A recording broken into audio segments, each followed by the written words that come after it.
This little guy right here, this is the iRay finder. It's the FH25R. This is a deer stalker's best mate. It's the same size as a regular laser rangefinder. It fits nicely in the palm of your hand, and you've got familiar controls with it. Beneath the surface, it's a 640 12 micron thermal spotter with a 25mm front lens. It gives a massive field of view.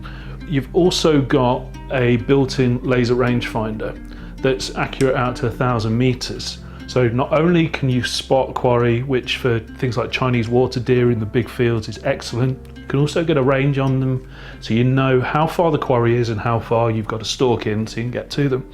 This will record. It has the most internal memory of all the iRay products. It's got 16 gigs built in, and it's got 8-hour battery life from the built-in battery. Like all of the iRay products, it's just a regular USB, so you can run it from a power bank, or you can recharge it in the truck between farms. It's so small, it'll fit in your top pocket, nice and easy to carry.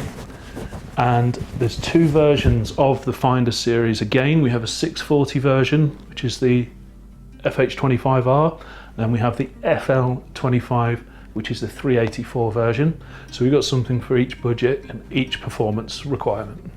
Price point on these: for the top of the range FH25R, this is retailing at £2,534. For the 384 version, it's coming in at £2,280. Most people, particularly if you're varminting, will take away a laser rangefinder with them. Every deer stalker has their binos. Something like this just clips onto your bino pouch, and it gives you that extra edge, sort of right on first light and last light.